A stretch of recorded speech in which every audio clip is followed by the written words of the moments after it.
Welcome back. It's the Morning Line with Nance, and it's time for our conversation. We'll be taking a look at the power sector and the power industry.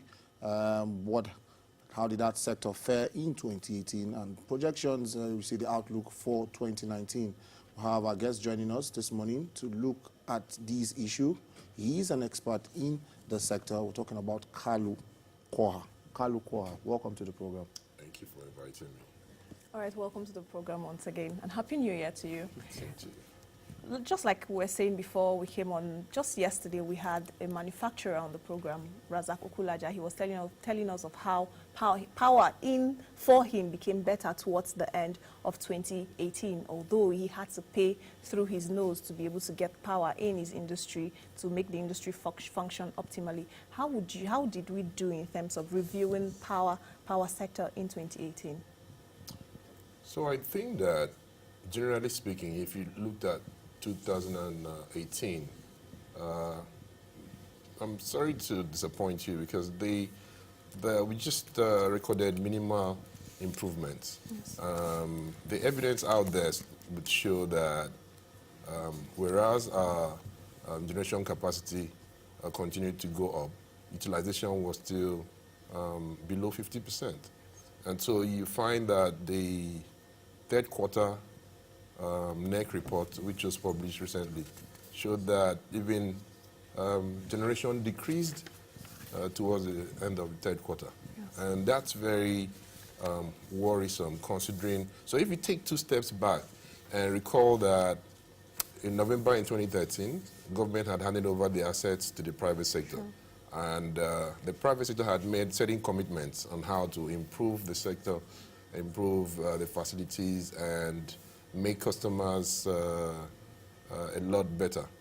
5 years down the line, the 5-year plan just ended last year. Yes.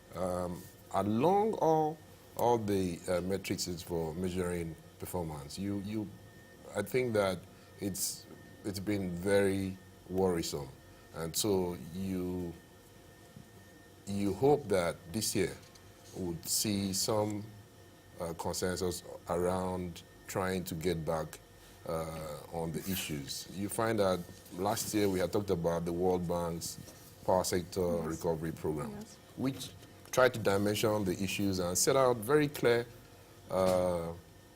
responsibilities for all the players. There are parts for the discos to play, part for government, part for the regulator. And right now, I don't even know where we are with that program. Because a key component of that program are things like review of the tariff. Yes. And then the regulator was supposed to reset the sector with the performance improvement plan. We don't know where we are with that. And so going into an election period, you find that because tariff setting always has some political undertones. So I don't see that being reviewed, at least in the first 2 quarters of this year. Well, we'll come back to issues of tariff and tariff setting. But let's find out from you, because most Nigerians, at the time when these infrastructures were handed over to private organizations, expected that by now at least there would be some improvement. As at Monday this week, what we have from that NEC report, which you spoke from, is that power generated is at 4,932 megawatts. That's what we have now. So we're not even at 5,000, although we hit 5,104 on January 10th this year. Now, the question one will ask is, what is happening in terms of infrastructure development, especially from these companies that have taken over? Are we seeing, an improvement in infrastructure? Because we keep hearing of this same issue of load shedding and all of those, and we expect that by now we'll have some new infrastructure coming in, to take in more. What is happening in terms of new infrastructure? Are we having anything like that currently going on? So even the numbers that you quoted are peak generation, which is not the true reflection of the average generation in a day. Peak generation is the highest, the peak that you got even for a minute. And so when you look at the average generation, you see that we're still doing about 3,500, 3,600 on a daily basis, which is still very low. compared to the growing population of 200 million. And so, to your point is that we keep concentrating on the power systems, generation, transmission, distribution, and we seem to lose focus on the outcomes. When these companies were given over, I think the overriding principle was that so that customers, the quality of service on the other end would improve. Now, 5 years down the line, if you ask a customer, a typical customer, has the quality of service improved? Do you have meters now? Do you have higher number of hours of availability? I'm sure you know the responses. And so to answer, whereas the generation capacity is there, we still need to align the value chain in such a way that at the end of the day, the customers are getting, for example, we have generation capacity, available generation, even in excess of 7,900, about 8,000. If we were able to push out 8,000 megawatts to the system, then you would see very, very marked improvement in the quality of life, in the businesses out there. So somebody goes to buy diesel or fuel and put in his small generator because he just wants from 8 a.m. to 4 p.m. when he's working to have power. Now, the public utilities are not giving us those kind of predictability. And even when it comes, you're not metered. And so you find that about 70% of the customers' complaints that you find with the next just dwell more on metering and billing. And so when you even look at the figures of the metering, we're still about 45% metered, which is a big issue. It's a big, big challenge. And then when you roll it back, I mean, distribution companies can come from, the tariff is not good, we need to adjust the tariff. That decision has to be had somehow or the other. And that's one of the challenges that I think that we need to take in this new year. Now, Kalu, you just listed some of the things that need to be done, and one will want to know why there is this foot dragging.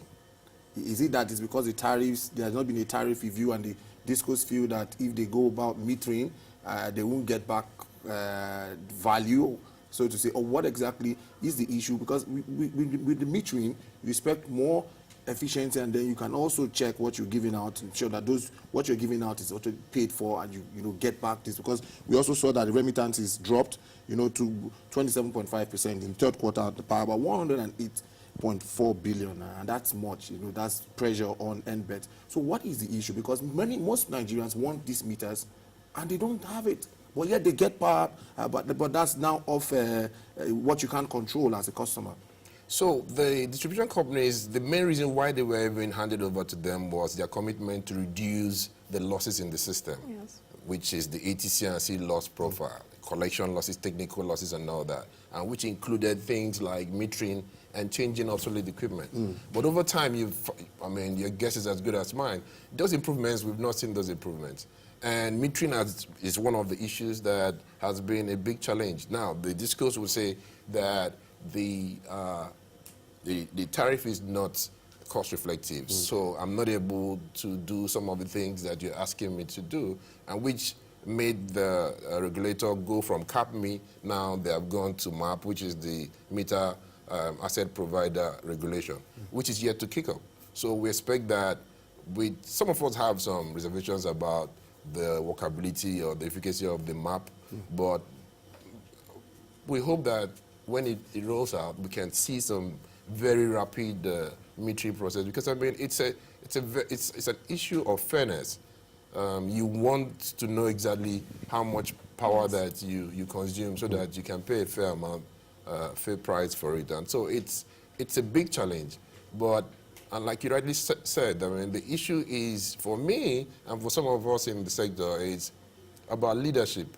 If you ask everybody in the sector, we all know what the issues are, but the challenge is how to bring all the stakeholders together and in a very synchronized way start solving these problems. And I thought we had started with the power sector recovery program, but somehow we've hit a dead end and we're not moving to it. So you would look to leadership from government, because government has the agencies of both the regulator and the BPE to try and get this working. So I'm really very optimistic that 2019 we can see a lot of movement on all the issues, whether it's tariff, whether it's on metering, on the shortfalls, and then we can, come to some narrow ground on how a sequencing. I think it's the sequencing of the solution metrics that is what is missing right now. All right, talking about leadership, and the Ministry of Power had earlier announced its intention to invest $150 million in rural electrification projects across the country, also with plans to use 44 tertiary institutions and small hydro dams in rural areas as anchors. But we also have to bear in mind that we have seen the ministry take up projects that we have not seen them seen solutions or seen results rather come from those projects. Let's look at the Mambila, the $9.8 billion Mambila hydro project. Now, do you see some of those projects coming into effect or taking shape starting from the year 2019? I think generally, there's a consensus that government is not the best when it comes to some of these solutions. And so I'd like to see government limit to the policies and the framework so that incentivize the private sector to play. And the off-grid is one very key area. We have about 60% of our population in the rural areas. Meanwhile, we have about only 17% access to electricity there. And so it's very critical that we have a very clear strategy on how we need to bring people into to have access, whether it's off-grid, through renewables and all that. And what we find around are very successful pilot schemes on a few private sector engagements, but the challenge has always been the right funding.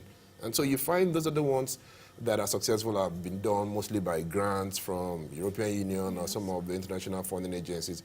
We need to find that business model that can encourage a scaling up of renewable in those far-flung areas where the grid will not go to in the near future. So federal government can try to bridge those gaps, but even the workability or how they even come about the communities and how they're going to work is an issue. I think that government should take a ride from the renewable energy policy, which is already in place, and try to incentivize.